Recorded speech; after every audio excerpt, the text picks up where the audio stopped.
Hello, hello. Ayan. Magandang umaga po sa ating lahat. Good morning! It's a nice day. It's a blessed day. Amen. This is the day of the Lord. Hallelujah. Let's say good morning to our brothers and sisters in Christ. Morning po. Good morning. Ayan. Good morning. Good morning. Good morning, Casey. Very energetic. Kaya maraming salamat po minsan pa sa Panginoon dahil ang ganda na ng panahon ngayon. Nung nakaraan lang, sobrang lakas ng ulan. Ngayon naman, mainit na uli. Ayan. Di bale lang dito mainitan. Amen. Huwag lang sa baba. Ay, hindi po, huwag sa baba. Hindi natin gusto. At tayo sa ating pong i-welcome ang mga bago nating kasama for the day, and we really hope and pray na sila po ay hindi lang ngayon, no? Bagamat yung apo ni Nanay Wilma ay nagbabakasyon lamang, nawa ay sa ibang lugar, sila rin po yung nagagamit. Pero ito po yung mga bisita natin. Sorry, hindi ko po na ano yung mga pangalan nila. Siya ay si Eliza, at saka si Luisa. Aba, magkatunog. Welcome po sa Sambahayan Kristiyano Ministry. Si Eliza at saka si Luisa. At mga bata pa po sila. 13 ang idadang natandaan ko. 13 and 19 years old. Ayan. Welcome sa Sambahayan Kristiyano Ministries. Kayo ay nasa born again na iglesia. Full gospel po. Ang tanging Biblia lang ang ginagamit natin sa ating pong pangangaral ng salita ng Diyos. Amen! At meron pong magbe-birthday. Ngayon ang kanyang birthday. Yay! Si Ate Cora, birthday niya ngayon, October 26. And then on October 30, ayan si Tatay Inyong. Kaya siya nakapula. Happy birthday! Pag-pray po natin yung mga may kaarawan. Sige, Cora, at saka si Tatay Inyong. Sige po, tayo pong lahat ay manalangin na. Lord, maraming salamat minsan pa sa umaga na to. Napakabuti mo, napakabait mo. Talagang ikaw po, Panginoon, ang Diyos na makapangyarihan sa lahat. At nakakaalam ng lahat ng bagay. Nakakaunawa, O Diyos. Maraming salamat po sa bawat buhay na meron kami ngayon at sa lakas. Salamat po, Panginoon. Wala po kami mga sakit karamdaman, O Diyos. Kung meron man, mga minor, Lord God, yun lang, ganun lang. Pero patuloy, Panginoon, na binibigyan ka namin ng kadakilaan. Ikaw ang maitaas, ikaw ang maluwalhati. Lalo na po sa kaarawan, ni Cora, ngayong araw na to, God, ikaw ang maluwalhati sa buhay niya. Maraming salamat sa pagkilos mo sa buhay niya, Panginoon. Maraming salamat sa panibagong taon at panibagong pagkakataon na ipinagkaloob mo po sa aming kapatid, O Diyos. Patuloy, Panginoon, na pagpalain mo po siya. At ang lagi namin dalangin, Lord, magandang kalusugan at mahabang buhay. Ganon din kay Tatay Inyo na magsa-celebrate ng kanyang birthday sa Huwebes, October 30, Panginoon. Lord, maraming salamat. It is a very fruitful and blessed years for Tatay Inyong, Panginoon. Siya po ay 84 years old na on that day, Panginoon. Salamat po, napakabiyaya mo sa kanyang buhay, Panginoon. At patuloy mo pang biyayaan ang aming tatay dito sa lupa, Panginoon, ng marami pang taon. Magandang buhay, magandang kalusugan. At Lord, mas nakikita mo at mas alam mo ano po yung nilalaman ng kanyang puso, ano yung niluluhog ng kanyang puso. Siya at ang kanyang buong sambahayan ay nilalapit namin sa panalangin. Lord, dahil hindi pa huli ang lahat, habang binibigyan mo kami ng panahon at pagkakataon, patuloy namin idinudulog sa iyo ang sambahayan ni Tatay Inyo, ang buong Honrada family, Lord God. Salamat po sa kanyang buhay, salamat sa kanyang kaarawan, salamat sa kanyang lakas, patuloy na magamit mo po si Tatay sa kanyang sambahayan. At sa bawat isa sa amin na naririto, Panginoon, maraming salamat. Basang-basa mo kami, God, kasi ikaw yung may likha sa amin. Kaya alam mo anong nilalaman ng puso at isip namin ngayon. Lord, we are humbling down ourselves unto you, Lord God. Because without you, we are nothing. Without you, we cannot do anything, Panginoon. At Lord, kinikilala namin yung limitasyon namin, Panginoon. Yung kakaunti lang yung mga bagay na nagagawa at mga kaalaman namin. At kinikilala namin higit sa aming mga buhay ang iyong kapangyarihan, ang iyong kadakilaan, ang iyong karunungan, O God, ang iyong pag-ibig na hindi nagmamaliw, hindi nagsasawa, nagpapatuloy sa kabila na ang mga tao na katulad namin ay palaging nagkukulang. Ikaw, hindi ka nagkukulang. Laging puno, laging umaapaw ang pag-ibig mo para sa iyong mga anak. Kaya maraming salamat sa pag-ibig po na yan. Dahil sa pag-ibig na yan, patuloy kaming nabubuhay. Dahil sa iyong pag-ibig, patuloy kaming lumalakas. At dahil sa iyong pag-ibig, patuloy kaming lumalapit at nagpapakumbaba sa iyong banal na harapan. Salamat po, O Diyos. Salamat, Banal na Espiritu. We continue to welcome the presence of the Holy Spirit in our midst right now to speak unto us, reveal unto us, Lord God, your message, Panginoon, ang mensahe mo sa bawat isa, ang kalahatan para sa iglesia na to. Mangyari din ang kalooban mo para sa araw na to. Salamat po ng marami. Ito pong aming dalangin sa pangalan mo, Panginoong Jesus. Amen. Amen. Hallelujah. Yung mga nakakaraan po ay pinag-aaralan natin na kung saan tayo po ay, kumbaga, pinipersonalize natin yung ating pong pinag-aaralan. Una, di ba? I am Jesus' witness. Have you ever tried to witness? Sumubok na po ba kayong mag-witness sa iba? Again, napakadali pong mag-witness. Ano yung narinig mo? Ano yung nakita mo sa Diyos? Ano yung naramdaman mo para sa Panginoon? Ano yung naranasan mo sa Diyos? Those are the things that you're going to tell others. To tell your witness to others. Subukan niyo po. Amen. Pagmalaki po natin ang ating Diyos dahil dapat siya at dapat po siyang itaas. Kanina sabi nung awit, si Jesus ay darating na. Talaga kayang totoo sa puso natin yung ating pag-awit? Na pag talagang dumating na ang Panginoong Jesus, handa na ba tayo? Amen. Diba? Marami po hindi pa handa sa pagdating ng ating Panginoong Jesus. Pero yung katotohanan na darating siya, yan po yung hindi natin maiiwasan. Mangyayari at mangyayari po na darating ang ating Panginoong Jesus. Kailan? Hindi ko alam. Di natin alam at wala pong nakakaalam kung kailan darating ang ating Panginoong Jesus. Anytime, sabi nga niya, anytime pwede siyang dumating. Amen. Ang laging tanong na lang dyan, pag siya'y dumating, handa na ba tayo? Amen? I am Jesus' witness. Yung nakaraan, I am for Jesus. Ako ay para sa Diyos. Ako ay para kay Jesucristo. Ang buhay natin na to, para kay Jesus. Amen? Nabubuhay tayo para sa Kanya. Ginagamit natin ang ating lakas at buhay para na sa Kanya and not for ourselves. Bagamat tayo ay nasa mundo, nagtatrabaho tayo, gumagawa po tayo, pero ang buhay po natin ay para sa Panginoong Jesus. Ngayon naman pag-usapan po natin. At gagawin natin ulit siyang personal. Sasabihin natin, I am Jesus' servant. Sabihin nga po natin, I am Jesus' servant. You know what servant is? What is the meaning of the word servant? Ang servant, di ba? Tagapaglingkod. Siya ba yung boss? Hindi. Tama? Yung servant, siya yung tagapaglingkod. Gagawin niya kung anong gusto ng kanyang Panginoon. Tama mo ba? Dahil tagapaglingkod lang siya. So, each and every one of us, those who are truly living for the Lord Jesus Christ and following our Lord Jesus Christ, is the real servant of Jesus.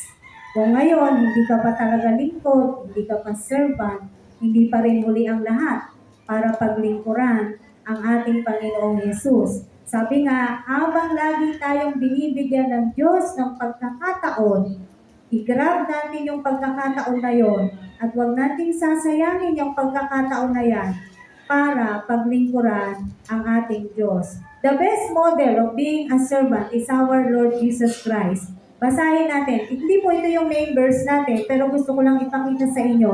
Mark chapter 10, verse 43 to 45. Siya po yung pinaka magandang modelo ng isang tagapaglingkod, ang ating pong Panginoong Jesus. Marcos 10, 43 hanggang 45. Marcos sa Tagalog, Mark sa English. Mark chapter 10 verses 43 to 45, sabi po rito, ngunit hindi ganyan ang dapat umiral sa inyo. Sa halip, ang sino man sa inyo na ibig maging dakila ay dapat maging lingkod. At sino mang ibig maging pinuno ay dapat maging alipin ng lahat. Sapagkat ang anak ng tao ay naparito, hindi upang paglingkuran, kundi upang maglingkod at ibigay ang kanyang buhay sa ikatutubos ng marami. So makita po natin dito yung kwento nito kung bakit sinabi yan ni Jesus Christ. Merong nanay, no, na nagre-request kay Jesus Christ na yung mga anak niya, yung dalawang anak niya, siya raw yung paupuin sa kaliwa at sa kanan ni Jesus Christ. Ganon yung nire-request nung isang ina na nandito sa kwento na to. Kaya ang sagot ng ating Panginoong Yesus, ngunit hindi ganyan ang dapat umiral sa inyo. Kumbaga, kung ikaw ay nakaluklok sa kaliwa o sa kanan ng Diyos, hindi ba mataas ka din? Tama po ba? So, yun yung nire-request ng nanay. Pero ang Panginoong Yesus natin, ang sabi niya rito, hindi ganyan ang dapat umiral sa inyo. Sa halip, ang sino man sa inyo na ibig maging dakila, those who want to become great, gusto mong maging dakila, anong dapat mong gawin? Maglingkod ka. Maging lingkod ka. Amen? At sino mang ibig maging pinuno ay dapat maging alipin ng lahat. Sapagkat ang anak ng tao ay naparito hindi upang paglingkuran, kundi upang maglingkod at ibigay ang kanyang buhay sa ikatutubos ng marami. Namuhay ang ating Panginoong Yesus dito sa lupa. Hindi siya yung, kung tutuusin, pwede naman, Diyos siya. Diyos siya, hari siya. Pwede siya yung utos na lang ng utos. Okay, gawin mo to. Josie, gawin mo to. Chris, gawin mo to. Pwede yun, tama mo ba? Dahil siya ay Diyos. Pero hindi niya po yung ginawa. As a matter of fact, naging alipin siya ng marami. Naging alipin siya ng lahat. Naging alipin siya ng kanyang mga disipulos. Last time, pinag-aralan natin, hinugasan niya yung paa ng kanyang 12 alagad. Gaano kababa ang gawain na huhugasan mo ang paa ng isang tao sa kabila lang siya ay Diyos? Tama po ba? Kaya nga best example po sa pagiging lingkod na nabuhay sa lupa ay ang ating Panginoong Jesucristo. No, siya yung ating modelo. Siya yung po yung ating maging inspirasyon when it comes to serving our Lord Jesus Christ. Yung 3.5 years niya na nagministeryo po ang ating Panginoong Jesus, He never rested. Hindi siya nagpahinga. Anong ginawa niya sa lupa? Patuloy siyang nagministeryo. Tama po ba? Nagpahayag ng salita ng Diyos, nagpagaling ng mga may sakit, pumunta sa iba-ibang lugar. Nagpalayas ng mga demonyo, nagpakita ng mga himala. Kumbaga lahat ng ito, hindi siya tumigil. Nagministeryo, naglingkod ang ating Panginoong Jesus. Amen. Punta na po tayo sa ating main verse. Ngayon, I am Jesus' servant. Ako ay tagapaglingkod ni Kristo. Paano ka magiging tagapaglingkod ni Kristo? Punta po tayo sa ating main verse in Matthew chapter 25, verses 31 to 46. Matthew 25, 31 to 46. Meron pong subtitle, ang mga Tagalog na Biblia po ninyo, nakalagay dyan, ang paghuhukom. Mateo 25, talata 31 hanggang 46. Nakita na po ng lahat?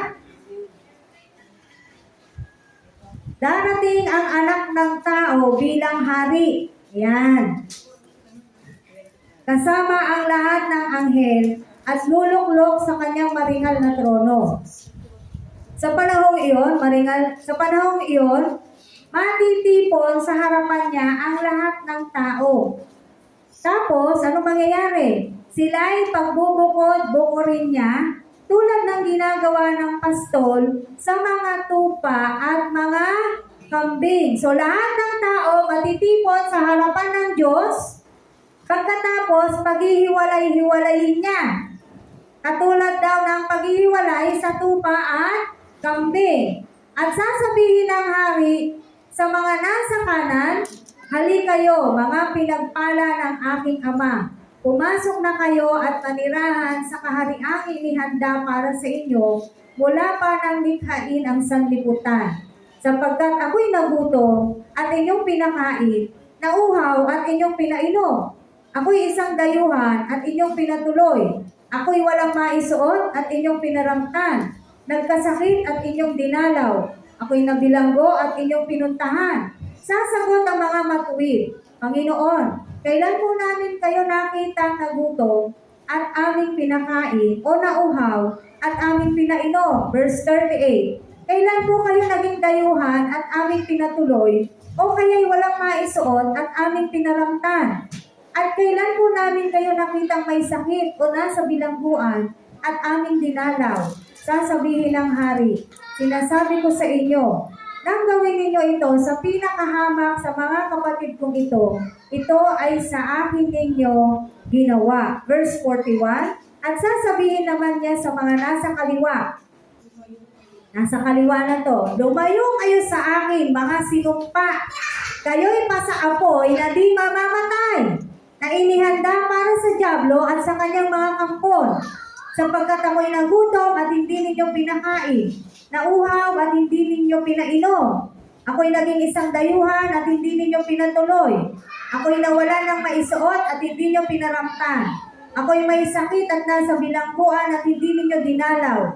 At sasagot din sila, "Panginoon, kailan po namin kayo nakitang nagutom, nauhaw, naging dayuhan, nawalan ng maisuot, may sakit o nasa bilangguan, at hindi namin kayo pinaglingkuran?" At sasabihin sa kanila ng hari, "Sinasabi ko sa inyo, nang pagkaitan ninyo ng tulong ang pinakahamak sa mga ito, ako ang inyong pinagkaitan. Itataboy ang mga ito sa kaparusahang walang hanggan, ngunit ang mga matuwid ay tatanggap ng buhay na walang hanggan." Isa sa mga bersikulo na nagpapatunay na merong inihandang kaharian ang Diyos sa mga tunay niyang anak at meron din nakahandang lugar para doon sa mga kambing. Amen. Sino yung mga kambing? Yung hindi sumusunod sa Diyos. Yung reklamo ng reklamo. Yung hindi naglingkod. Kasi sabi nila, "Kailan ka namin ginutom, Lord? Kailan ka namin hindi tinulungan, Lord?" Diba? Yan yung tanong nila. Kanino yung ginagawa? Sa mga tao. Dahil sino bang pinaglingkuran ng Diyos? Sino pinaglingkuran ng ating Panginoong Hesus? Hindi po ba ang mga tao? Hindi po ba tayo? Kanino ba siya namatay? Para kanino siya namatay? Para sa ating lahat. Tayo ang pinaglingkuran ng ating Panginoong Hesus. Amen. At sino tayo ngayon? Sino ako ngayon para hindi maglingkod? Kung ang Diyos naglingkod, bakit hindi ka maglilingkod? Tama po ba? No? And then how to serve God is when we serve others. Paano natin paglilingkuran ng ating Diyos ay kung paano tayo naglilingkod sa ibang mga tao. Kapag ginawa mo na to sa akin, nakita po natin, yung binasa po natin, maliwanag po yung sinasabi. Yung nagutom, pinakain mo. Yung nauuhaw, pinainom mo. Yung walang damit, dinamtam mo. Yung may sakit, dinalaw mo. Yung nasa bilangguan, dinalaw mo. Hindi ba po literal na mga ganon yung mga ginagawa ng mga tunay na lingkod ng Diyos? Pero ang punto dito ay meron kang ginawang kalingkuran sa mga tao. Amen po ba? Ganon po yung ginawa ng ating Panginoong Yesus. Ganon po siya naglingkod sa bawat isa sa atin. Hindi naman na niya sinino kung sino ka eh. Ay ito, hindi ko to ililigtas. Mukhang salbahe to. Wala naman siyang ginanon sa atin eh. Yung buhay niya, inalay niya para sa lahat. No? Para sa ating lahat. Kaya lang, meron talagang pupunta, sabi rito, sa binasa po natin sa ating main verse, meron talagang mapapasa apoy na walang hanggan. Ano yung lugar na yon? Yung po ang impyerno. Sa mga nagsasabing hindi totoo ang impyerno, sige, magkakaalaman na lang tayo sa bandang huli. Tama po ba? Yung impyerno, lugar ng demonyo at ng kanyang mga kampon. So doon sa impyerno, kung sino mapupunta doon, ang makakasama niya ay mga demonyo at mga kampon ng demonyo. Lahat doon ay demonyo. So kung ang tao ay naroon, ano siya? Bakit? Dahil hindi siya nakinig, hindi siya naglingkod, hindi siya sumunod sa ating Panginoong Diyos. Alam niyo po, bilang tagapaglingkod ng Diyos, bilang naglilingkod sa Diyos, ay hindi po talaga madali. Amen.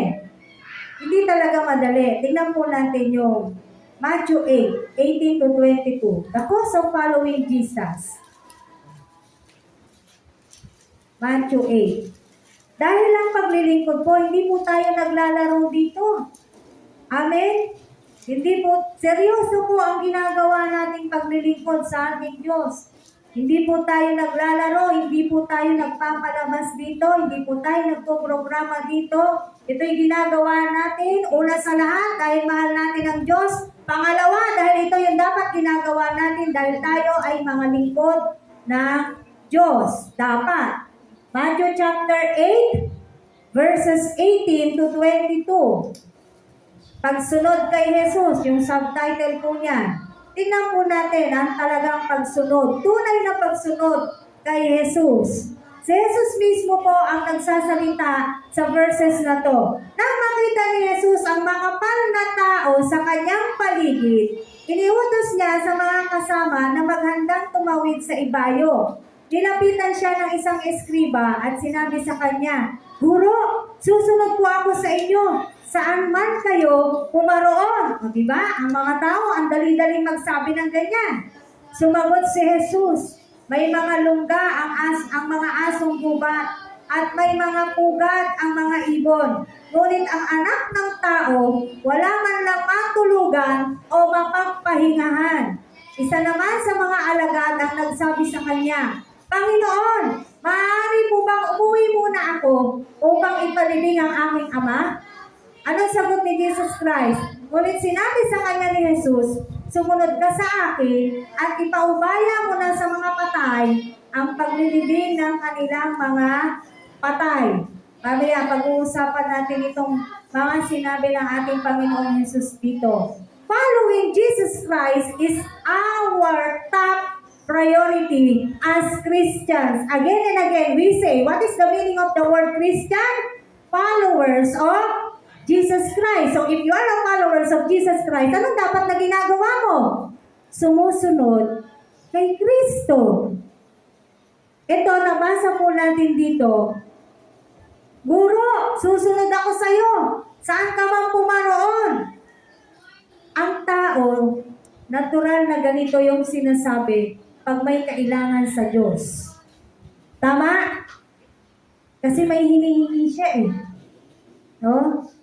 Lord, promise. Pabigyan mo lang ako ng trabaho. Susunod ako sa'yo. Sasamba ako sa'yo. Hindi ako mag-a-absent. Hindi ako mawawala. Marami na pong nangyaring ganyan. Marami na pong nagsabi ng ganyan. Nung tinugon ng Diyos ang kanilang mga panalangin, nasaan ang mga tao na to? Nagpatuloy ba sila sa Diyos? Hindi. Bakit? Nakuha na yung gusto eh. Tama? Habang hindi pa nakukuha yung gusto, sinasabi, Lord, promise, kahit ano sabihin mo, susunod ako sa'yo. Wala pa kasi. Parang ganito lang yan. If you're applying for a job, tapos i-interviewin ka, sasabihin sa'yo nag-i-interview, kaya mo ba to? Kaya mo ba to? Kaya mo ba to? Ano isasagot nyo? Kahit hindi mo kaya. Oo ka ng oo, di ba? Bakit? You want the job. Gusto mo ng trabaho, kailangan mo ng trabaho, kaya kahit ano ipagawa sa'yo, sasabihin mo, oo, gagawin mo. Bakit? Gusto mo yun eh. Kailangan mo yun eh. Tama po ba? Pero sa Diyos, pag nakuha na yung gusto, tinugon na ng Diyos ang kanilang gusto, nawawala na. Hindi na naglilingkod. Nawala na yung pangako. Kaya ayaw ng Diyos ang nangangako ka. Sabi ng Biblia, let your yes be yes and your no be no. Kung no, no talaga. Ba't di ka na niya asahan? Tama po ba?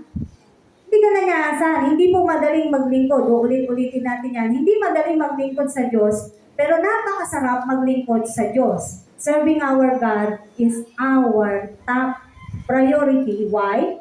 Because Jesus Christ is our ultimate priority.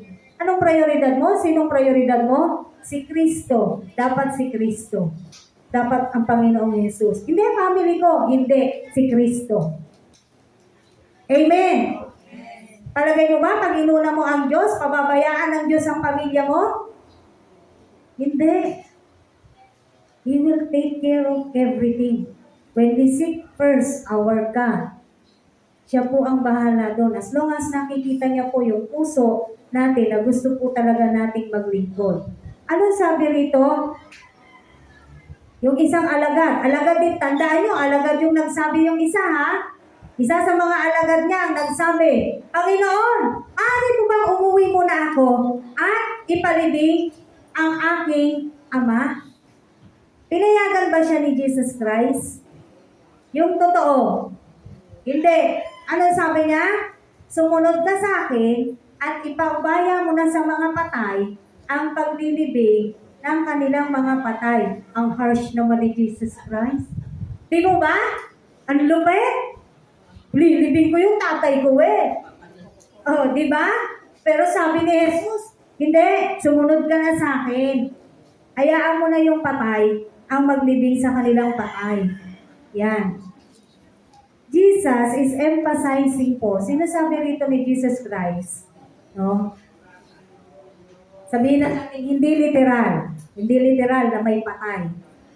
Pero yung sinasabi rito, hayaan mo yung mga patay, paubaya mo na yung paglilibing sa patay, sa mga patay, no? Those things are the earthly duties. Hayaan mo na yung mga hindi sumusunod kay Kristo ang gumawa ng mga earthly duties. We have a lot of duties, right? So meron tayong tinatawag na earthly duties. Ngayon, palagi ang nangyayari sa mga Kristiyano, anong gagawin ko? Maglilingkod ba ako o gagawin ko ito? Palagi ganyan po yung nangyayari sa atin eh. Sinong susundin ko? Susundin ko ba yung Diyos o susundin ko ito? Lagi po tayong may option na ganyan.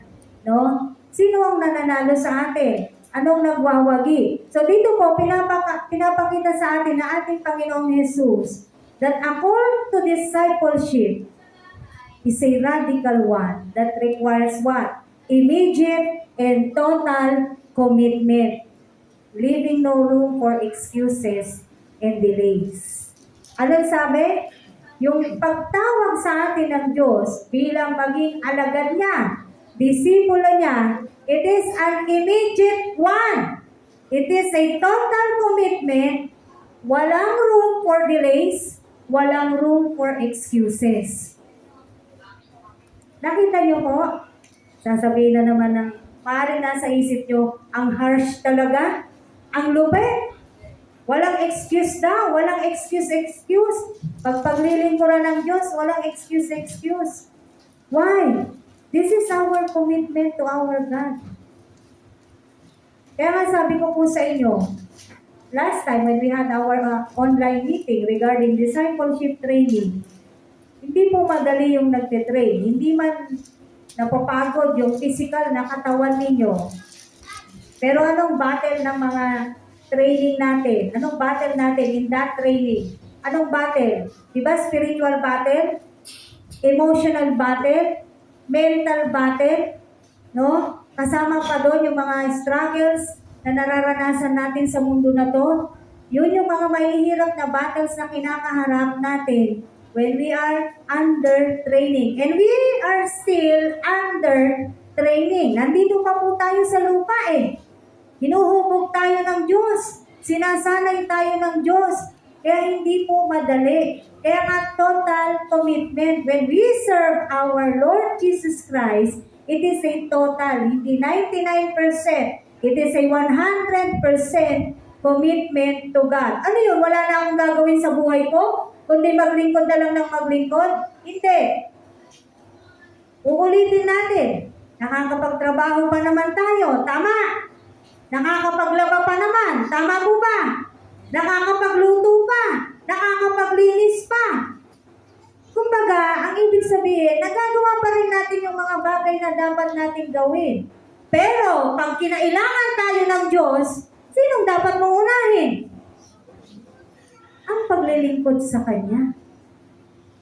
Because we are committed. We are not committed to a certain individual here. Hindi kayo committed sa akin. Tayong lahat, tayo ay may commitment sa ating Panginoong Diyos.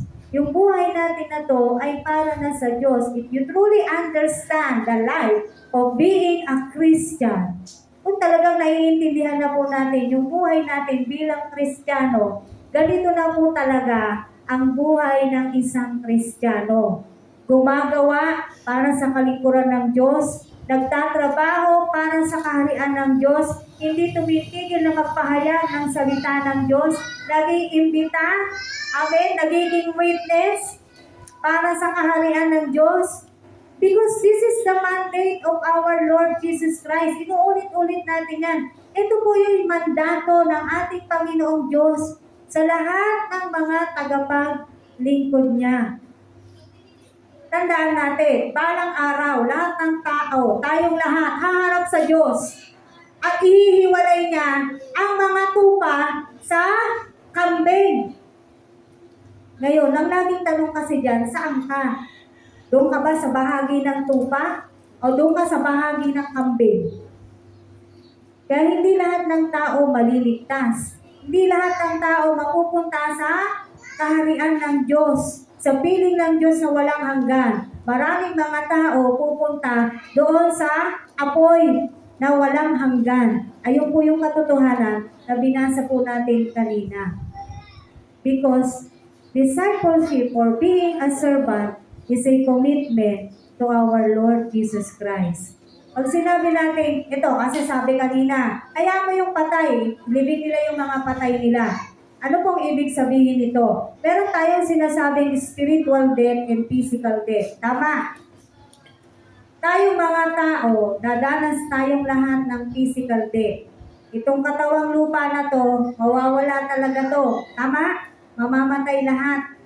Physical death. No? Mawawala. Itong katawang lupa na to, mabubulok to sa ilalim ng lupa. O yung iba, pinaki-cremate, masusunog. Magiging abo. No? Pero meron din tayong tinatawag po na spiritual death. Merong mga buhay, pero patay na sila sa harapan ng Diyos. Sino tong mga buhay na tao, pero patay na sa Diyos? Sila po yung mga unresponsive sa Panginoong Yesus. Those who are unresponsive to the calling of Jesus Christ, they are already considered dead. Kahit buhay pa sila, patay na sila. Naintindihan niyo po? So maraming mga tao, akala nila buhay pa sila, pero actually, they are spiritually dead. Why? They are unresponsive to Christ. They do not serve Christ. They do not follow Jesus Christ. They are spiritually dead. Ito yung sinasabi ng verse na binasa natin sa verse 22 na sinabi ni Jesus Christ, hayaan mo yung patay, ilibing nila yung kapwa nila patay. May gagawin tayo parang ganyan, sa version ko na lang. May gagawin tayo sabi mo, susunod ka sa akin, sumunod ka sa akin. Tama mo ba? Sumunod ka nang wala nang pag-aalinlangan. No? Nang wala nang nililingon. Nang wala nang Bago pala ako sumunod, teka muna Lord, kailangan ko muna palang gawin to. Marami po, alam niyo, pinag-uusapan po natin dito, hindi po sila unbeliever. Ang pinag-uusapan po natin dito ay mga believers na daw. They thought that they are believers. Inaakala nila sa sarili nila sila ay mga Kristiyano. Pero maraming Kristiyano ayaw ng commitment. Maraming Kristiyano ayaw ng responsibilities. Maraming Kristiyano ayaw ng obligasyon. Naku, pag pumasok ka dyan, sabihin sa ni Pastora, mag-ano ka ha, mag-worship ka, mag-ushering ka, may gagawin ka. Tapos gusto pa niyan, aatin ka ng aatin. Yan. Maraming Kristiyano ganyan. Gusto sabihin siya, Kristiyano siya. Pero pagdating doon sa mga dapat na ginagawa ng isang tunay na Kristiyano, dapat hindi na siya kasama. At yun po yung nakakalungkot. Para sa mga unbelievers, hindi pa ako nalulungkot eh. Pero kung ang believer ay ganito hanggang ngayon, unresponsive sa kung ano yung pagkatawag ng Diyos sa kanya, hindi isinasabuhay, hindi sinusunod, hindi ginagawa, mahirap eh. Ang daming sakripisyo, parang ganyan, yung mga sinasabi ng mga tao. No? Talaga namang magsasakripisyo tayo eh. Amen? Ano ba naman yung konting sakripisyo para sa Diyos? Sa binigay niya sa atin, sa pinakita niya sa atin, sa inalay niya sa atin, sa ginagawa niya po sa atin, ano ba naman yung konting sakripisyo na gagawin po natin para sa ating Panginoong Diyos? Kaya nga, bawat isa, sa training, sinasabihan na po tayo, sinasabihan na kayo, this is a commitment. Amen. Ito ay dapat, pag pinag-usapan natin, gagawin natin. Tama? Umagri ka, naunawaan mo anong dapat mong gawin. Dahil ikaw ay Kristiyano eh. Pwede ba ang Kristiyano ka tapos paupo-upo ka lang dyan? Dinaig mo pa si Kristo. Si Kristo nga, best example natin as a servant. Naging tagapaglingkod ng lahat. Pero ikaw ayaw mong maglingkod. Dinaig mo pa si Kristo talaga. Tama mo ba? No? Pero naman yung iba, kwenta ng kwenta. Ba't pa ako na to? Ako na naman to. Ako na naman to. Ako na naman to. Ako na naman ito. Buti ikaw. Buti ikaw. Doon sa mga nagsasamantala ng gano'n, bahala ang Panginoon sa kanila. Amen? Ang mahalaga yung puso. Ba't mo yung ginagawa? Why do you do that? Why you serve? Ba't ka nagsiserve? Ba't ka naglilingkod? Para makita ng tao na naglilingkod ka? Para makita ng tao na magaling ka? Para makita ng tao na matalino ka? Para makita ng tao na masipag ka? Hindi. We do all this because this is a must that we must do. Naunawaan niyo po? Kailangan gawin na ginagawa natin to kasi ito po yung dapat talagang ginagawa natin bilang isang mananampalataya. When we accepted Lord Jesus Christ in our lives as our Lord and Savior, siya na po yung ating Diyos, Hari at tagapagligtas. Siya yung Diyos, ikaw yung servant, ako yung servant. At huwag po nating pagpapalitin yung papel natin. Hindi tayo yung Diyos, tapos siya yung inuutusan natin. Tayo ang uutusan ng Diyos. Tayo ang gagawa para sa kaharian ng Diyos. Tayo ang kikilos para sa body of Christ. Amen! Dahil pag siya po yung inasahan natin, siya yung darating dito, tapos na lahat sa atin yun. Pag dumating na si Kristo rito, tapos na. Manunundo na lang siya nun eh. Pagdating niya rito, susundo na lang siya. Kaya may nakasulat sa Biblia, darating ang araw, wala na siyang pakikinggang panalangin. Bakit? Nandito na siya eh. Kaya wala na siyang pakikinggang panalangin pag dumating na si Kristo. Pag dumating na yung hari natin, ay doon ka magngangangak, doon ka magsasabi, doon ka magsisisi. Wala na, hindi niya na yung pakikinggan. Nandito na siya, susundo na lang siya. Amen. Kaya habang nandito pa po tayo, may pagkakataon pa po tayo, may panahon pa po tayo, hindi rin rason yung bata pa ako, saka na lang ako magsiserve. No! Si David, batang-bata, pero naglilingkod na sa Diyos. Tama po ba? Batang-bata si David, ginamit na ng Diyos. Batang-bata si David, natatalo niya na ang mga oso, ang mga leon na gustong guluhin yung kanyang mga inaalaga ang mga tupa. Wala po yan sa edad. Yung mga bata natin nandun sa labas, yung bata talaga yun. Pero yung mga nandito, may isip na kayong lahat. Tama? May isip na kayong lahat. Kaya nga alam nyo na yung masama at mabuti. Alam nyo na yung dapat at hindi dapat. Alam nyo na ano itong pinapasok nyo, bakit kayo naririto. Kung sa ngayon hindi nyo pa nauunawaan, balang araw magpapaunawa sa inyo ng Diyos. Ang mahalaga, magdidesisyon ka na sumunod sa Kanya. Amen. So yun po yung sinasabi dito ng ating Panginoong Hesus, hayaan mo na yung mga patay ay ilibing nila yung kanilang mga patay. Amen. Dito po sinasabi na ating Panginoong Hesus din na ang pagsunod sa Kanya ay mataas na calling natin. It is our higher, not highest because He is the highest. Yung pagsunod po sa Panginoong Hesus, it is our higher calling. Mataas po ang pagkakatawag sa atin ng Diyos. Since this is our higher calling, ito yung dapat inuuna natin. Kaya nga nagtatagpo-tagpo yung mga verses na sinasabi niya eh. Anong sabi niya sa Matthew 6:33? Seek ye first His kingdom and His righteousness. Tama? Nagtatagpo-tagpo po yung mga verse. No, hindi po magkakakontra yung mga versikulo o talata na sinasabi ng ating Panginoong Diyos dito sa Biblia. So when we follow Jesus Christ, that is our higher calling. Mataas po na pagtawag yan sa atin ng Diyos. Again, dito sa lupa, meron pa rin po mga ano rito, mga kaharian. Like for example, sa Europe, diba? Anong namumuno sa kanila? Reyna.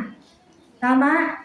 Ay, hari na. Napalitan na si Queen Elizabeth. Sino na yung namumuno sa kanila? Si King? Hindi na nila alam. Hari na, di ba? Napalitan na. Hindi na si Queen Elizabeth. Pero ang gusto ko sabihin sa inyo, sa mga ganong uri ng government, that's the kind of government that they have. Hari, reyna yung pinaglilingkuran. Bago ka makapasok sa kanila, todo-todo yung pagdadaanan ng tao para maging worker kanila. Na ano nyo po, hindi po madali na maging worker sa isang kaharian. Literal na kaharian. Literal. Sa Saudi Arabia, di ba kingdom pa rin yan? Kaya nga ang tawag dyan, Kingdom of Saudi Arabia. Kasi kaharian pa rin yan eh. So bago ka makapasok sa kanila, bago ka maging worker pa lang, marami ka ng pagdadaanan. At saka, mahirap. Kumbaga, ano po yung gusto nating sabihin dito? High standard po yan. Hindi lang siya basta high standard. Very high standard. Yung hinahanap nila para ikaw ay isang maging manggagawa ng palasyo, talagang almost perfect. Lalo na doon kung ano yung field na ina-apply mo. Kung mananahi ka ng prinsesa, kung mananahi ka ng damit mismo ng reyna, dapat para ma-consider ka nila, napakagaling mo na mananahi talaga. Kasi pe-present mo yung gawa mo sa kanila eh. Kung magugustuhan ba yan ng magiging ano mo eh, magiging amo mo ng reyna o ng hari. Amen? Same as true sa pagiging tagapaglingkod ng Diyos. At yung mga yon, yung mga bago sila maging manggagawa talaga ng isang kaharian, tinetrain po sila. Tinetrain sila, tapos ituturo sila doon sa kaharian. Siyempre, para to familiarize. Alam nila kung ano yung gagawin nila, saan ang pwesto nila, anong oras ang trabaho nila, paano yung gagawin nila. Lahat-lahat tinuturo in training. Tama! Ganyan din po sa pagiging lingkod ng ating Panginoong Diyos. Kaya dito sa atin, dito sa lupa, training ground natin to Paano tayo hinuhulma, paano tayo minumold ng ating Diyos sa pagiging tagapaglingkod niya. Diba? Yung putik, tayo yung clay, He is our potter, tayo yung clay na hinuhulma niya, inaayos niya ayon sa kanyang kagustuhan, ayon sa kanyang kalooban. Bakit? Tayo po ay kanyang mga tagapaglingkod. Kaya natitrain po tayo dito sa lupa. Ano man yung mga pinagdadaanan po natin dito, mga struggles, mga problema, sakit karamdaman, lahat na, sabihin mo na lahat ng kabigatan. Amen? Lahat po yan, sabi ng Biblia, dadaan kayo sa apoy. Para ano? Para makita kung ikaw ay lantay na ginto. Para malaman kung tunay ka nga na tagapaglingkod ng Diyos, kailangan mong dumaan sa apoy. Kaya nga sabi rin ng Korinto, ng Biblia, huwag ka nang magtaka kung nakakaranas ka ng mga mabibigat na problema. It is a part of our life as a Christian. Bahagi na po ng buhay natin yon bilang mga Kristiyano. Amen. No? So, meron tayo higher calling, mga kapatid. Bakit? Highest yung tumawag sa atin.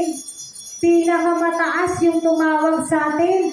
Diyos ng mga Diyos yung tumawag sa atin. Ang pinaglilingkuran din natin ay Diyos ng mga Diyos. Kaya hindi po natin siya dapat minimenos o hindi rin natin binababa yung standard natin, even or especially in our training. Hindi natin ibababa yung standard natin para lang ma-meet kung ano yung gusto ng tao. No. Ang minimit natin, ano yung gusto ng Diyos. Amen po ba? Ang gusto natin makita at ma-meet na in other words, makuha natin, makamtan natin, ay yung gusto ng Diyos. Hindi yung gusto natin. Yung oras ng Diyos, hindi yung oras natin. Tama po ba? No? Kaya ganun po yung ating training ground dito sa lupa. Kasama na rin dyan yung persecution. Sasabihan ka ng kung ano-ano. Lilibakin ka, hahamakin ka. Ikakahiya ka ng mga kaibigan mo pag nalaman nilang born again ka na. Pag humahawak ka na ng Biblia, kinakahiya ka na ng mga kaibigan mo. Bakit? Hindi ka na cool. Hindi ka na in sa kanilang society. Hindi ka na nila kaisa. Kaya kung ano-ano na yung sasabihin nila sa'yo, dapat handa ka. Handa tayo sa mga ganong uri ng panlilibak. Persecution. Kasi ang mga tunay na Kristiyano ay talaga pong napapersecute. Masakit kung sa masakit, pero dapat handa po tayo. Sa tulong ng Diyos, mapapagtagumpayan po natin ang mga bagay na to na nararanasan natin sa mundo na to. Sino ba walang problema? Lahat naman tayo may problema Tama po ba? Lahat po tayo may kabigatan. Lahat tayo may pinagdadaanan. Minsan, hindi na lang halata sa tao, pero may pinagdadaanan. Pero anong maganda po sa atin? We have our God. Kapatid, kung may pinagdadaanan ka, kanino ang lapit? Sa Diyos. Pwedeng humingi ng panalangin sa kapatiran.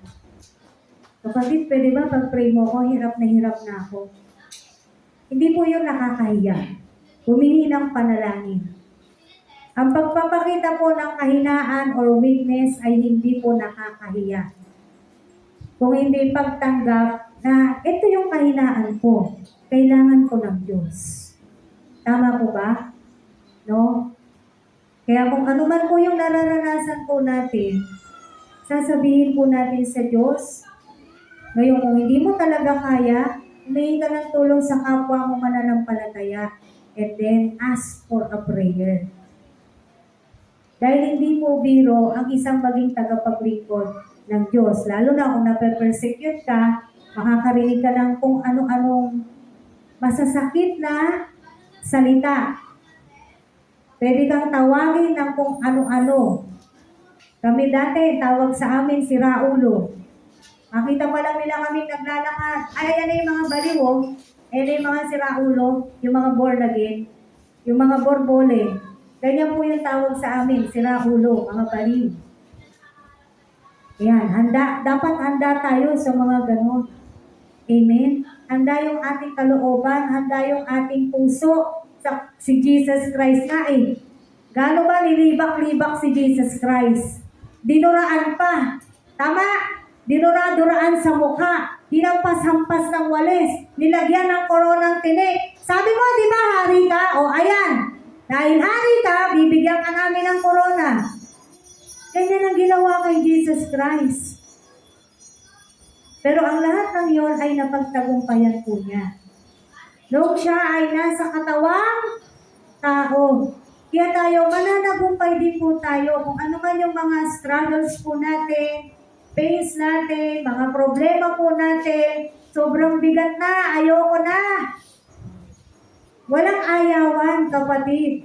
Sabi mo sa katabi mo, walang ayawan. Kasi pag umayaw ka, mabilis lang. May kukuha na sa'yo. Opo, totoo yan, mabilis lang. Hoy, ayaw niya na, akin na siya. Ganun lang kabilis yun. Bakit? Nakaabang yun eh. Hindi ba sabi ng Biblia? Anong trabaho ng demonyo? Nasaan siya? Umaali-aligid. Naghihintay siya ng masisila niya. Naghihintay siya ng mabibiktima niya. Kaya dyan sa paligid niyo, may demonyo. Maaaring paglabas niyo pa lang, sasabihan ka na, huwag ka nang bumalik doon. Totoo po yan. Dahil hindi kayo iiwan ng demonyo. Hindi nga tayo nilulubayan. Amen? Bakit? Kasi nga gusto ka niyang sirain, gusto ka niyang wasakin, gusto ka niyang mamatay. John 10:10, trabaho ng demonyo. Gusto ka niyang nakawin, nakawan. Lahat ng meron kang magaganda, gusto niyang alisin sa'yo, gusto niyang nakawin sa'yo, gusto niyang tanggalin sa'yo. Kita niyo si Job? Alam niyo na yung kwento ni Job, di po ba? Lahat nawala sa kanya, napakayaman niya, napakagaganda ng mga anak niya. Pero lahat yun nawala sa kanya. Nag-give up pa siya, bukod doon, nagkasakit pa siya ng sandamakbak na bukol. Sugat mula ulo hanggang talampakan, sabi ng Biblia. Sabi ng asawa niya, isumpa mo na yung Diyos mo. Ginawa niya ba? Hindi. Kapatid, anong nararanasan mo hirap ngayon? Hindi kaya kaya ng Diyos yan? Maliit lang ba talaga si Lord para hindi niya magawa ng solusyon at paraan kung ano man po yung pinagdadaanan po natin? Amen? Pastoran, tagal ko naman na nagpe-pray. Hanggang ngayon, wala. Wala, ganito pa rin. Malungkot pa rin ako. Punong-puno pa rin ako ng problema. Mga kapatid, tandaan nyo, habang tayo ay nasa lupa, hindi ka mawawalan ng problema. Amen? Hindi yan mawawala. Nababago. Halimbawa, tapos na tong isa, maya-maya meron na yan ulit. Hindi yan mawawala. No? Kaya nga sabi ng Biblia, huwag ka nang magulat kung meron kang mga ganito, may mga ganyan. Huwag ka nang magugulat. Parang gusto sabihin sa atin, it's a part of life as a Christian. Ang lagi kasing tinitignan dyan, paano ka tutugon bilang ikaw ay merong higher calling. paano ka tutugon bilang ikaw ay isang alagad ni Kristo? Na kapag ikaw ay nakakaranas na ng mga ganitong uri ng kabigatan, ano na yung gagawin mo? Aayaw ka na? Magmumukmuk ka na? Aalis ka na? Hanggang sa manlamig ka na? Hanggang sa ayaw mo na? Sa bahagi na yon, ikaw ba'y iniwan ng Diyos? Hindi. Sinong nang iwan? Ikaw. Dahil ang Diyos kailanman hindi niya po tayo iniiwan. Ang Diyos, totoo siya sa kanyang pangako. Sabi niya sa Hebrew, I will never leave you nor forsake you. Hindi kita iiwan, ni pababayaan man. Paano nangyayaring naiiwan ka ng Diyos? Kasi ang tao ang nag-iwan. Siya yung umayaw eh. Tama po ba? No? Kaya mga kapatid, gaano man kabigat at gaano man kahirap yung kalalagayan po natin, ang maganda po sa ating mga Kristiyano, meron po tayong Diyos na tatawagin. Hindi man mawala yung bigat mo, pero pinapagaan niya. Kino-comfort ka niya. Pinasasaya ka niya. Pinapayapa ka niya.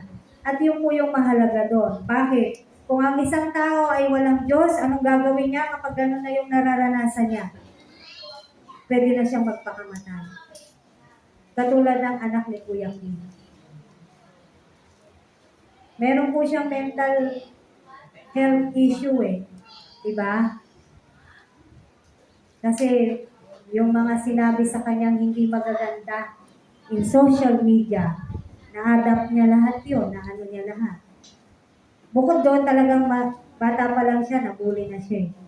Kung naano niyo po yung kwento niya. Yung batang-bata pa lang, nakaranas na ng kung ano-ano bigat. Until such time, pinakasan niya na yung kanyang buhay. Nakakalungkot. She's just 19 years old. No? Napakabata pa.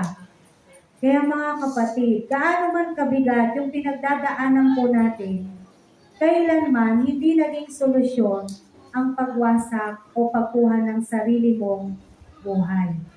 Hindi po yun solusyon. Amen. Kung mawala ka man sa mundo na to, hayaan mong ang Diyos ang may kagagawan. Siya yung, sabi nga ng prayer ni Tatay kanina, salamat Lord sa pahiram mong buhay. Siya yung nagpahiram, siya lang din yung may pahintulot na kuhanin ang buhay na ito ay binigay niya sa atin or pinahiram niya po sa atin. Amen. The urgency of the call. Last na po. Lagi ko itong sinasabi, yung word na to, urgent na. Pag sinabing urgent, kailangan na po. Yung pagkakatawag sa atin ng Diyos, kailangan na. The commitment to follow Jesus Christ should be immediate, not a later decision. Kung magdidesisyon ka, ngayon na magdesisyon ka na. Huwag ka na magpatumpik-tumpik. Kasi hindi natin alam ang panahon. Hindi natin alam kung kailan siya darating. Kaya kung gusto mo talaga sumunod sa Panginoong Diyos, ngayon na, huwag nang next year na lang, 2026.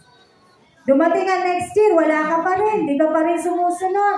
Ay siguro sa ano na lang, hindi pa panahon ngayon. Sino may sabi sa'yo? Ito na nga yung panahon. Amen? Ito na po yung panahon. Habang may panahon pa na nararanasan po natin, panahon na para tayo po ay ibigay na po natin ang ating buhay sa ating tagapagligtas, sa ating manlilikha. Hindi na po ito yung panahon na katulad ng pinost ko sa aking social media. This is not the time of yung Christian na paano-ano, parang happy-go-lucky lang. Sisimba hindi, sisimba hindi, sisimba hindi. Hindi na ito yung panahon na yun. No? Maglilingkod hindi, maglilingkod hindi, maglilingkod hindi. Hindi ganun. Pag sinabing commitment, it is a commitment, gagawin mo yan araw-araw. Gagawin mo yan kada may gawain. Tama? parang ganito na lang ulit. Sa trabaho, we are committed to work. Amen. Kada kailan ang pasok sa trabaho? Kada kailan? Ha? Kada kailan ang commitment nyo sa trabaho nyo? Kayong mga nagtatrabaho. Hindi na ako nagtatrabaho eh. Kada kailan pasok nyo? Araw-araw. Tama? Araw-araw. Araw-araw, nakakommit kayo para magtrabaho. Hindi yung pwedeng pwede ba sa company nyo, Brad? Sasabihin mo sa HR. Ayoko ngayon. Ayoko pumasok. Bukas wala ako. Huwag mo ko hanapin. Pwede ba yun? Unless ikaw may-ari. Di ba? Kahit sinong manggagawa rito, hindi nyo pwedeng gawin yun. Ay, hindi ako papasok bukas ha. Tinatamad ako eh. Ay, maglalaba ako bukas, kaya hindi ako papasok, ha? Hindi yung pwede. Sa company. Tama po ba? Pero bakit sa Lord pwede? Halika, attend ka. Halika, may service. Halika, sama ka. Ay, hindi, maglalaba ako eh. Hindi, ikaw naka-assign eh. Hindi nga eh, may gagawin nga ako eh. Bakit sa Lord pwede? Mabait naman kasi si Lord. Maintindihan naman ako ni Lord. Yan. Yan po ang trabaho ng mga Kristiyano. Pagdating na sa spiritual, pagdating na sa church, pagdating na sa gawain, bumababa na yung standard. Which is dapat, katulad ng sinabi ko kanina, hindi natin ibababa yung standard natin para lang ma-meet yung gusto natin or para umayon sa oras natin yung gawain ng Diyos. Hindi tayo ang mag-a-adjust. Matuto tayong mag-adjust. Amen? Matuto tayong magsakripisyo. Matuto tayong tumanggap. Matuto tayong magtrabaho para sa kaharian ng Diyos. Lahat po ng ito dapat naiintindihan natin at natututuhan po natin. No? Sabi nga, yung urgent na yung pagkakatawag sa atin ng Diyos eh. Yung pagbabahagi ng salita ng Diyos is an urgent work. No? Sharing the gospel is an urgent work of Christians. Praying is an urgent work. Amen! Ay hindi, pag ano lang ako, free ako doon sa ganong araw. Doon lang ako pupunta. Maluwag schedule ko. Pag masikip schedule, hindi pupunta. Paano kaya ako sabihin ng Diyos sa atin yun? Oh, ba't nandito ka? Di ba hindi ka pwede? And more, sasabihin talaga ng Diyos yun. Sa sinasabi sa Bible, sino ka? Di ba? Sasabihin ng tao, Panginoon, nagpalayas ako ng demonyo, nagpagaling ako ng mga may sakit. Nabasa niyo na ba yun? Sa Mateo? Hindi po unbeliever yun. Believer po yun. Pero ano sabi ng Biblia, sasabihin ng Diyos sa'yo, sino ka? Hindi naman kita kilala. Lumayo ka sa akin. Bakit? Unresponsive sa calling ng Diyos. Ayaw sumunod. Tapos pag ito na yung panahon, sasabihin mo, Lord, nagano ako ba't di mo ako kilala? Pagka sinabi ng Diyos na hindi kanya kilala, hindi na po mababali yun. Hindi na po mababago yun. Maaaring sa ngayon, pwede tayong magtawa-tawa, mag-happy-happy, parang okay lang yan, ganyan lang talaga yung katuruan. Hindi. Darating ang araw, tayong lahat, masasaksihan natin itong mga pinag-aaralan natin. Hihiwalay ang kambing sa tupa. Amen. So mga kapatid, when God called us, we have a higher calling. We have a higher mission. May mga mission po tayo. Bawat isa po sa atin. Amen? At mauunawaan natin yung mission natin dito sa lupa if we continue to serve our God. Why? Papaalam niya sa'yo ano yung mission mo sa mundo na to. Ano yung dapat mong gawin. Maliwanag po yung gusto ng Diyos. No? Sabi ng libro ni Pastor Rick Warren, we are called to serve. Hindi niya po tayo tinawag para umupo lang ng umupo. We are called to serve. Tinawag tayo ng Diyos para maglingkod. Amen. Kaya dapat, naglilingkod po tayo.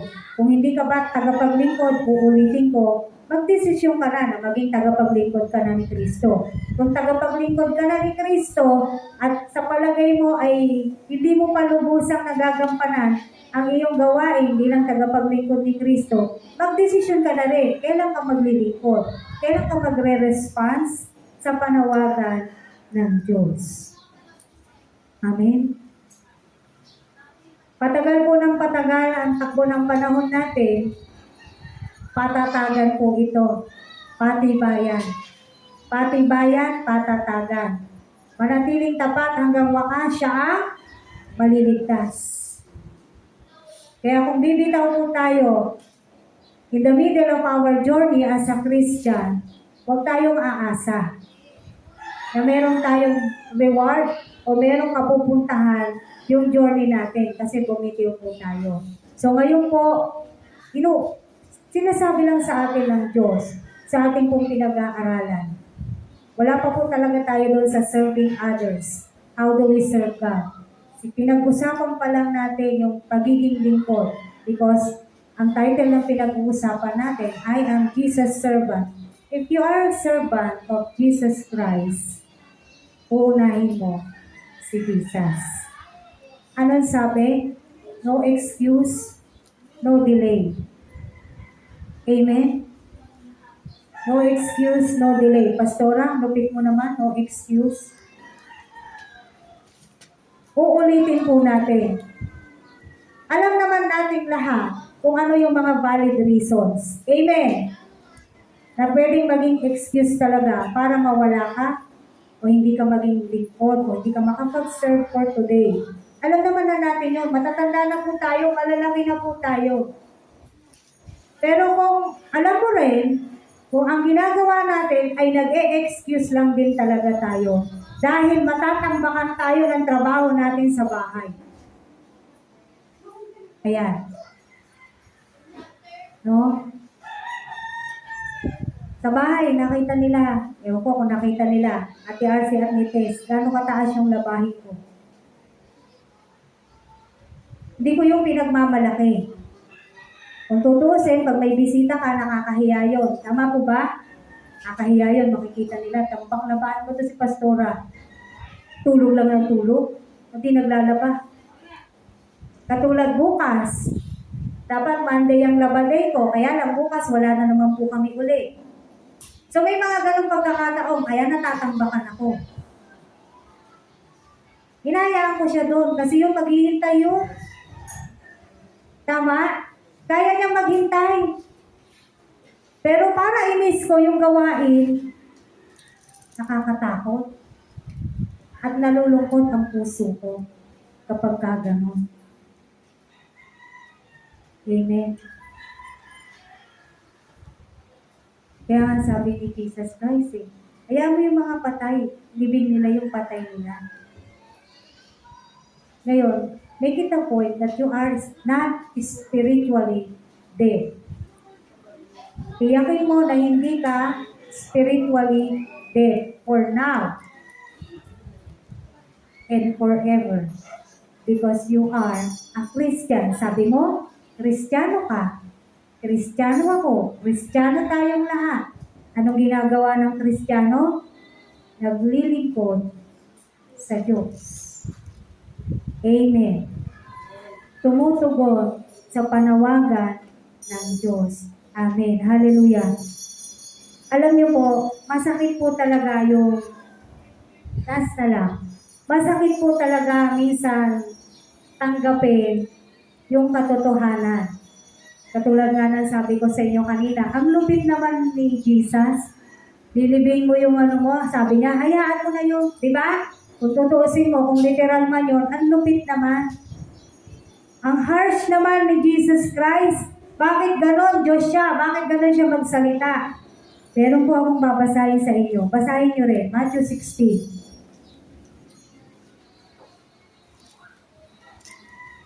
Kapag po, tingnan nyo po ito. Kapag po nahahadlangan ang gawain, tingnan nyo ang sabi ni Jesus Christ. Matthew 16, verse 23 to 24.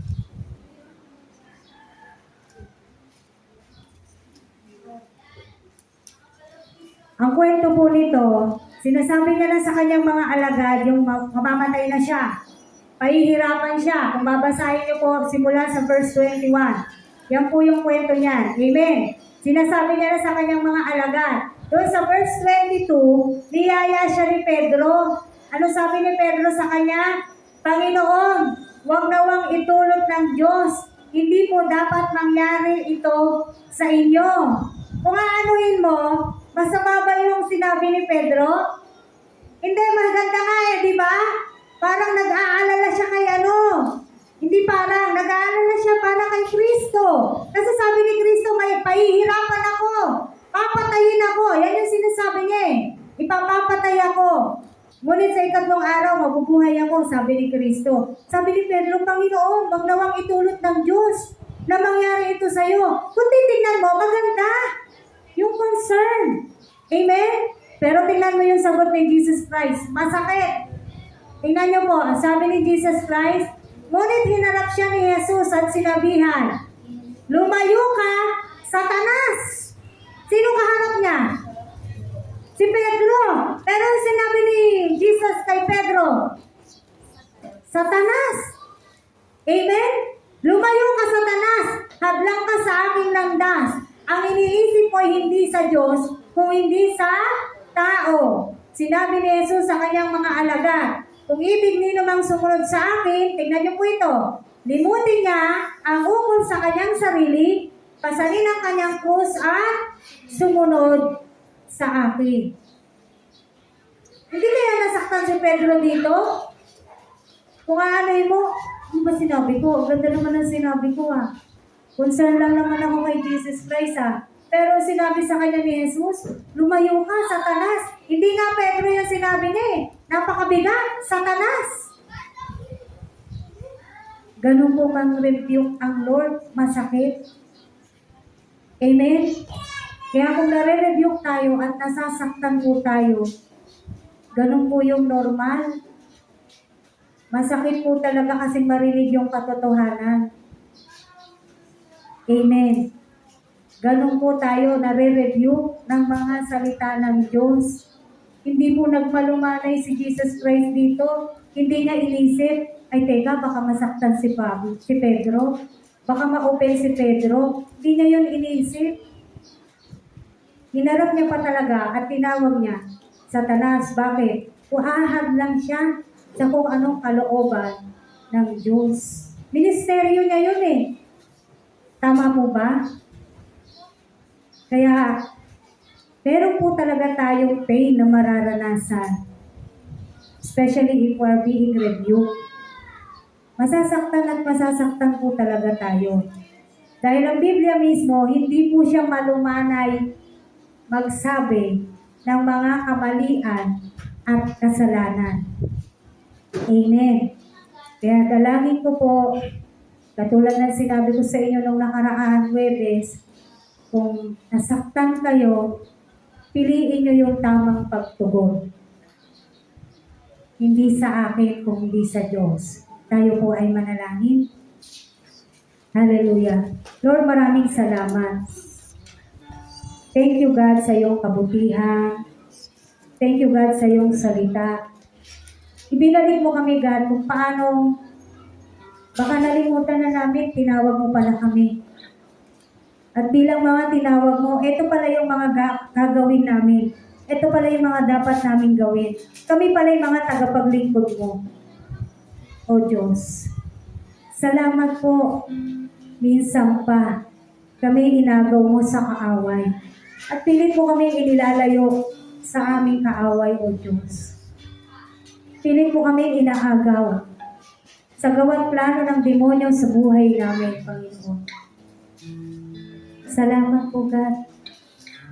Bagamat nakakaranas po karamihan sa amin ng kabigatan, maraming problema, maraming pagsubok, sobrang kaming nasasaktan, pero nariyan ka. Yun po, nagiging payapa na kami, O Diyos. Dahil nariyan ka, kasama ka namin, at hindi mo kami iniiwan. Patuloy mo kaming niyayakap. Patuloy kang nangungusap sa amin. At patuloy mong pinararanas sa amin ang pag-ibig mo. Salamat po, Panginoon. Hindi namin kayang tumbasan yung pag-ibig mo, Panginoon. Pero nawa, kahit sa mga maliliit na bagay, maipakita namin sa iyo kung gaano ka namin kamahal. Kahit sa mga simpleng mga ginagawa namin, nawa, O Diyos, natutuwa ka na. Kahit sa mga simpleng pagsunod namin, Panginoon, nawa, maging buhay na namin, O God, ang sumunod sa iyo, ang maglingkod sa iyo. Dahil ganun mo po kami tinawag. Kami mga tagapaglingkod mo. At ikaw ang aming paglilingkuran. Salamat po ng marami sa iyo, Panginoon. Itanim mo sa puso ng bawat isa kung gaano mo kami kamahal. At kung gaano mo kami inaabot sa kabila ng minsang napapalayo na kami sa iyo. Pero inaabot mo kami ngayon, na. Salamat po sa salita mo. Salamat sa pag-abot mo. Tulungan mo kami na maging malakas. Palaging maging malakas.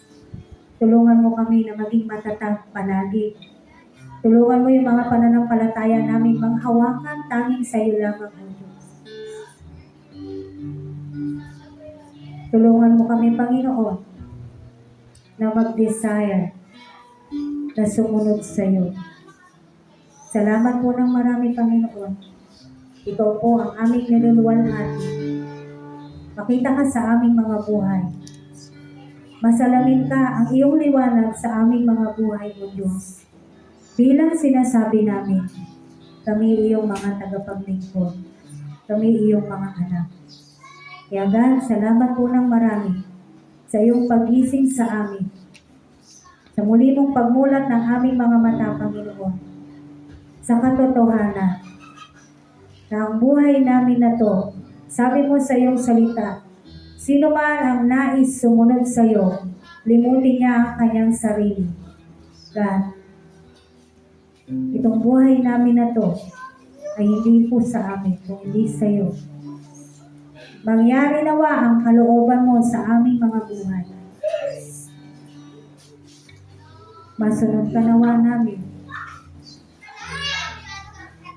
At makayanan namin tanggapin at gawin ang mga sakripisyo, paghihirap, kagutuman, o anumang maranasan namin bilang mga tagapaglingkod mo, O Diyos.